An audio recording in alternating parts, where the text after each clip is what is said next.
हळद रुसली कुंकू हसले या मालिकेच्या पुढील काही येणाऱ्या भागांमध्ये आपल्याला जबरदस्त असा ट्विस्ट पाहायला मिळणार आहे. आता नेमकं काय घडणार आणि कसं घडणार ते जाणून घेऊया आपल्या आजच्या या व्हिडिओमध्ये. आपण पाहणार आहोत की दुष्यंत हा नवरा म्हणून ठामपणे उभा राहणार कृष्णाच्या बाजूला. आता नेमकं कसं घडतंय ते जाणून घेऊया या व्हिडिओत.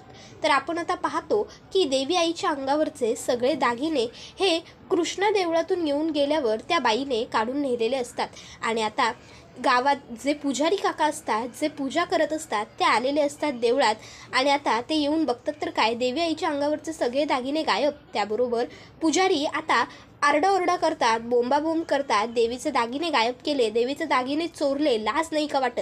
त्याबरोबर आता सगळी लोक तिथे गोळा झालेली असतात आणि कोणी केलं हे सगळं, कोणी केलं, कोणी हे इतकं नीच पद्धतीने वागू शकतं का? देवीच्या अंगावरचे घातलेले दागिने काढायपर्यंत कोणाची मजल गेली, कोणी हे एवढं नीच कृत्य केलंय अशी चर्चा व्हायला लागते. पण मागमूस मात्र काहीच लागत नसतो. मग शेवटी पुजारी बाळजाबाईंना फोन करतात आणि सांगत असतात, बाळजाबाई अहो आपल्या गावदेवीच्या अंगावरचे सगळे दागिने कोणीतरी पळवून नेलेत, ते सुद्धा देवळातनं.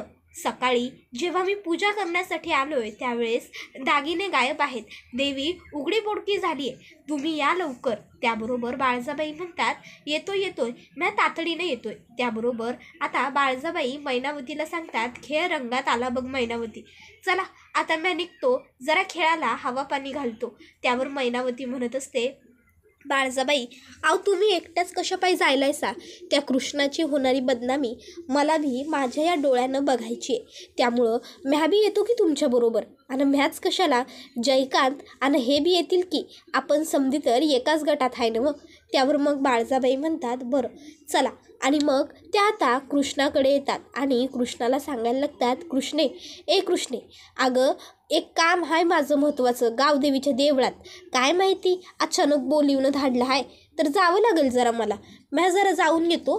तो पावतर तू नैवेद्याची समधी तयारी करून ठेवा. आणि भाई म्या सांगितलेली गोट लक्षात ठेव, काय बी झालं तरी भी तू कुणाची बी मदत घ्यायची नाही, प्रसाद हा घरच्या लक्ष्मीच्या हातानंच व्हायला हवा, पट्टय नवं. त्यावर कृष्णा म्हणते, भय बाळजाबाई म्या नाही घ्यायचो कोणाची मदत. त्यानंतर आता लगेचच तिकडनं बाळजाबाई निघते. तर कृष्णा भक्तीला म्हणते, भावा काय करू आता म्या. त्यावर भक्ती म्हणते, आता जे काही करायचं आहे ते तुलाच करायचं आहे, तू बघ तुझं. तर आता इथे दुष्यंत हा किचनमध्ये आलेला असतो. मग लगेचच भक्ती म्या आलोच असं म्हणत तिकडनं जायला लागते. कृष्णा मागणं भक्तीला हाका मारत असते, भक्ती अगं थांब की भक्ते, पर भक्ती काही थांबत नाही. मग दुष्यंत हा कृष्णाला थोडा वेळ चिडवत असतो. तर कृष्णा म्हणते, अहो दुष्यंत सरकार कशाला उगा ठट्टा मस्करी करायला असा कामाच्या टायमात, अहो मला खरंच स्वयंपाक बनवता येत नाही, म्या गंमत नाही करायलोय.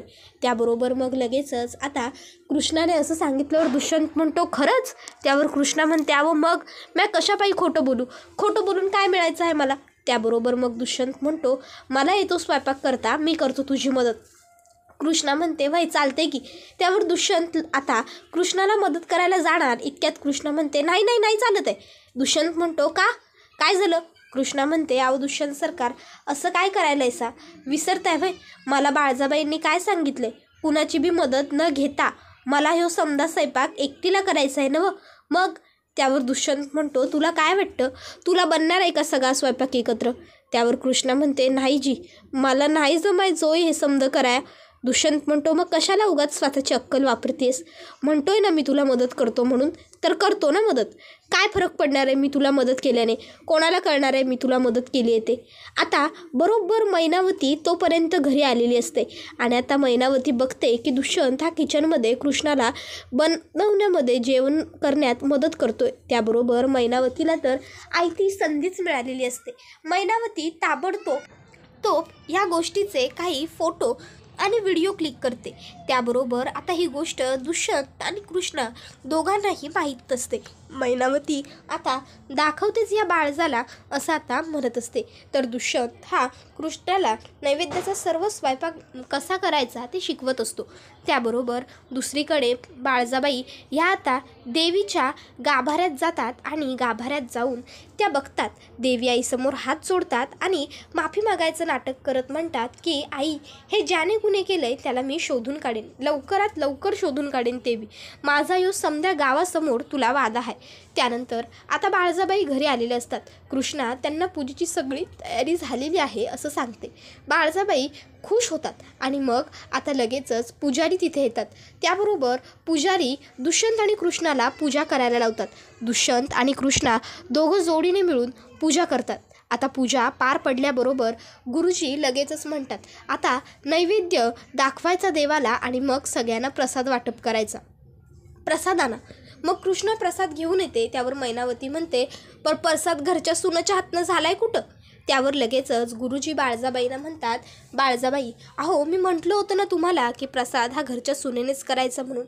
बाळजाबाई म्हणतात, काय गं कृष्णे, म्या म्हणलं होतं ना व. त्यावर मग आता लगेचच मैनावती म्हणायला लागते, अहो तुम्ही सांगितलं होतं तो, पण हिनं करायला तर पाहिजे होतं. दुष्यंतनं मदत केली आहे हिला हे समज करायला. त्यावर मग आता गुरुजी विचारतात, दुष्यंत कोण? त्यावर मैनावती सांगते, हिचा नवरा, नवऱ्याची मदत घेतली आहे हिनं. त्यावर गुरुजी म्हणतात, अतिउत्तम, पती पत्नीने मिळून केलेला नैवेद्य आहे, देवीला आणखीन जास्त भावेल. त्याबरोबर आता गावामध्ये चर्चा सुरू असते की नक्की दागिने चोरले तरी कुणी, नक्की दागिन्यांची चोरी केली तरी कुणी. त्याबरोबर आता काही लोकांना आठवतं की आज सकाळी कृष्णाच तशी साडी नेसली होती, म्हणजे हे सगळं नक्की कृष्णानेच केलेलं आहे असा संशय आता गावातल्या लोकांना आलेला असतो. त्याबरोबर आता गावातली लोक हे कृष्णानेच हे सगळं केलं असं गृहीत पकडतात. आणि मग काय, आता अख्खंच्या अख्खं गाव मोर्चा घेऊन कृष्णाच्या माहेरी सासरी जायला निघालेलं असतं. त्याबरोबर इथे पूजापाठ करून झालेला असतो. तर गुरुजी हे कृष्णाला आयुष्यभर सुखी राहण्याचा आशीर्वाद देतात. इतक्यात तिकडे दारात एवढी सगळी लोक येतात आणि कृष्णाने चोरी केली गावदेवीच्या दागिन्यांची असं म्हणतात.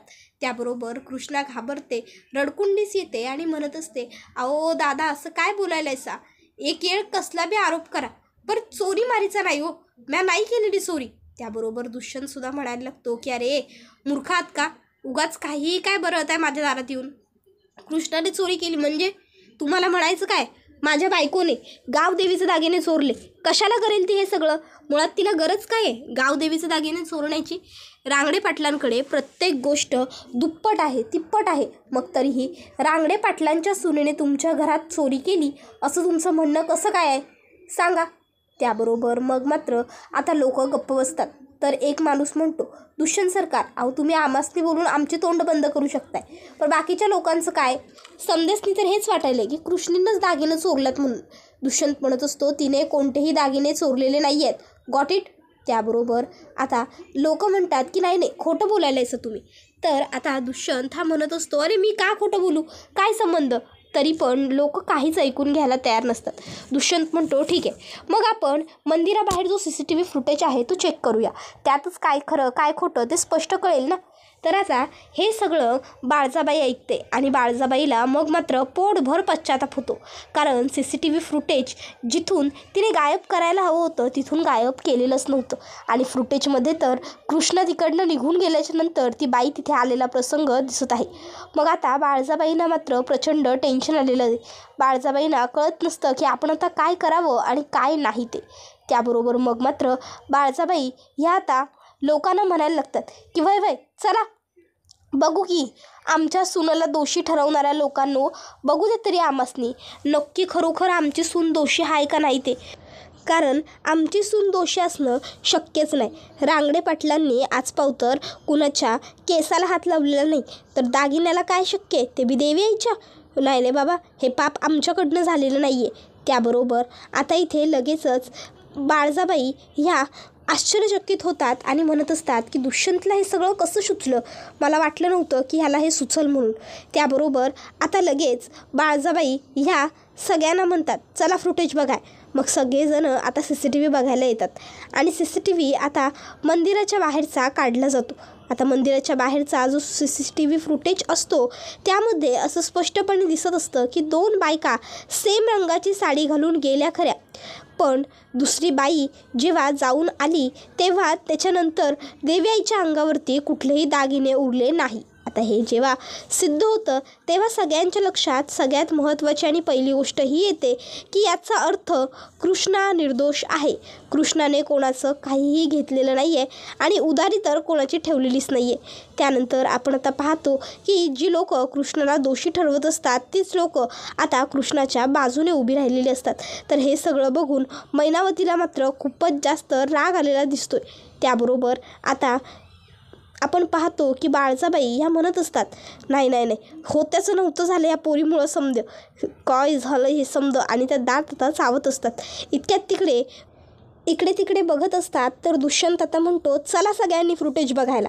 आणि मग आता फुटेज लावल्याच्या नंतर फुटेजमध्ये ती मुलगी स्पष्टपणे दिसून झाल्यावर दुष्यंत आता सगळ्यांना झापतो आणि म्हणत असतो, मूर्ख माणसानो, कळत नाही का तुम्हाला? उठून सुटून कोणावरही आरोप कराल का? अरे एक काय एकासारख्या दिसणाऱ्या 100 साड्यासुद्धा बनवून घेऊ शकतो आपण. मग तुम्हाला कळलं नाही तुम्ही कोणाबद्दल आणि काय बोलताय ते? अरे रांगडा पाटलांच्या सुनेला काय गरज आहे कुठे चोरीमारी करायची? बरं तेही सोडा, चला रांगडे पाटलांची सून ती आत्ता झाली आहे, पण याआधी कृष्णाने तुमच्या गावातल्या लोकांसाठी किती काय काय केलं आहे. तुमच्या प्रत्येकाच्या पाठीशी ती ठामपणे उभी राहिली. तुम्हाला डेअरी बंद झाल्यावर नुकसान होऊ नये म्हणून कृष्णानेच पाठिंबा दिला होता ना रे. तेव्हा तुम्हीच तिला तुमची प्रमुख बनवलं होतं. त्याच्यानंतर काय तर त्या लग्नाच्या सोहळ्यामध्ये सुद्धा काहीतरी गडबड झाली होती, तेव्हासुद्धा कृष्णानेच तिथे येऊन सुद्धा सगळं सांभाळून घेतलं होतं. मग जर प्रत्येक वेळेस ती तुमच्या पाठीशी ठामपणे उभी राहते तर तुम्ही तिलाच दोषी ठरवताना लाज नाही वाटली का तुम्हाला सगळ्यांना? त्याबरोबर आता कृष्णा ही लोकांना म्हणत असते, तुम्ही समद्यांनी माझ्यावरती आरोप केले आहेत ह्याचं मला काय बी नाही वाटलं, ठीक आहे, पर दुःख एकाच गोष्टीचं व्हायलं आहे मला, आणि ते म्हणजे तुम्ही समद्यांनी माझ्यावरती अविश्वास कसा काय दाखवला. इतकी वर्षांपासून मी या गावात राहतो, तुम्हा समद्यांबरोबर राहतो. आज पावतर कुणी बी माझ्यावर एवढा अविश्वास दाखवला नव्हता, पर आज एकाएकी असं काय घडलं की समद्या लोकांनी माझ्यावर विश्वास दावला. आणि तुम्ही समदे म्हणताय ना म्या काय बोललो नाही, म्या गपगार गेलो म्हणून तुम्हासनी माझ्यावर शंका आली, तर आता तुमच्या शंकेचं निरसन म्या बी करतो. खरं तर धनत्रयोदशीच्या दिवशी रांगडे पाटलांच्या घरात अशी पद्धत आहे, आदल्या रात्री नवीन सून जाऊन तिथं पूजा करते गावदेवीच्या देवळात आणि त्यानंतर तिचा संसार सुखाचा फुलतो. म्हणून म्या गप्प राहून गप्प आलो, कारण माझं मौन व्रत होतं. त्याबरोबर दुष्यंत कृष्णाला म्हणत असतो, Krishna please stop this nonsense. अगं या सगळ्या मूर्ख लोकांना तुला सगळं एक्सप्लेन करण्याची काहीसुद्धा गरज नाही आहे. मुळात ना लायकीच नाही आहे तू एक्सप्लेनेशन द्यावी या लोकांना अशी यांची. जर यांना तुझ्यावरती फक्त शंका होती ना तर यांनी तुला विचारायला हवं होतं, पण नाही, यांनी तर थेट तुला आरोपाच्या पिंजऱ्यात उभं केलं. त्याबरोबर मग मात्र कृष्णा आता लगेचच दुष्यंतला म्हणायला लागते, असू द्या दुष्यंत सरकार, शंका आहे माणसाच्या मनात आली की माणसानं बोलून टाकावी. उलट त्या समद्यांनी बोलून दावलं म्हणूनच तर ही शंका सुटली, नाहीतर कदाचित याचा केवढा मोठा अनर्थ घडला असता. असो. त्याबरोबर आता लगेचच कृष्णाने असं म्हटल्यावर गावातली लोक कृष्णाची हात जोडून माफी मागतात आणि कृष्णाला म्हणायला लागतात, कृष्णे पोरी अगं माफ कर गा आम्हासनी, चुकलं आमचं, आम्ही पुन्हा नाही येणार तुझ्या आयुष्यात. आता पावतर आम्हासनी तुला त्रास द्यायचाच नव्हता, पर जे काही घडलं ते. त्याबरोबर आता कृष्णा म्हणते, असू द्या, जे घडलं ते आता पुन्हा उघडून काहीच मिळणार नाही, उलट त्याने फक्त त्रास आणि त्रासच होत जाईल. त्यापेक्षा आता जे घडलं ते सोडून देऊ आणि नव्यानं पुन्हा सुरुवात करू. फक्त हात जोडून एक विनंती तेवढी करतो, पुन्हा कधी बी असं कोणावर बी बिनबुडाचा आरोप करू नकासा बघा, आवडलंही त्रास होतो, दुःख होतं. एवढं बोलून कृष्णा पुढं जायला लागते. तर मनातल्या मनात ती खूप खुश असते, कारण दुष्यंतने चक्क एवढ्या लोकांसमोर तिची बाजू अगदी ठामपणे मांडून सांगितलेली असते आणि नवऱ्याचं जे काही कर्तव्य असतं ते सुद्धा त्याने बजावलेलं असतं. अजून दुसरं मला काय हवं आहे तुमच्याकडनं दुष्यंत सरकार, असंच आता कृष्णा मनातल्या मनात स्वतःशीच बोलत असते. तर इथे बाळजाबाईंचा मात्र जळून चांगला जळफाटच झालेला असतो.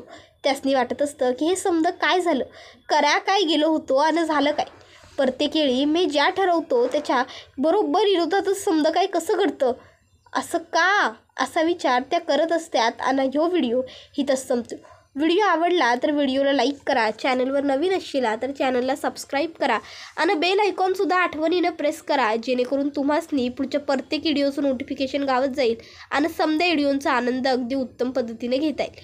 तर आता पाहणं हे इंटरेस्टिंग ठरणार आहे की बाळजाबाईंनी तर शपथ घेतलेली आहे की त्या कृष्णाला घरात राहू देणार नाही आणि येऊही देणार नाही.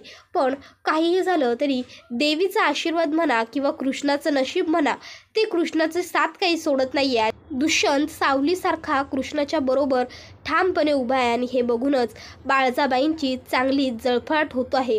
त्याबरोबर आता तुम्हाला काय वाटतं, खरोखर दुष्यंत आणि कृष्णाचा संसार सुखाचा होईल की अढळरावांनी बाळजाबाईंना दिलेलं ओपन चॅलेंज बाळजाबाईंच्या बाजूने न फिरता अढळरावांच्या बाजूने फिरेल, ते आम्हाला कमेंट करून नक्कीच सांगा. पुढचा व्हिडिओ येईपर्यंत टाटा बाय बाय, धन्यवाद, take care all of you.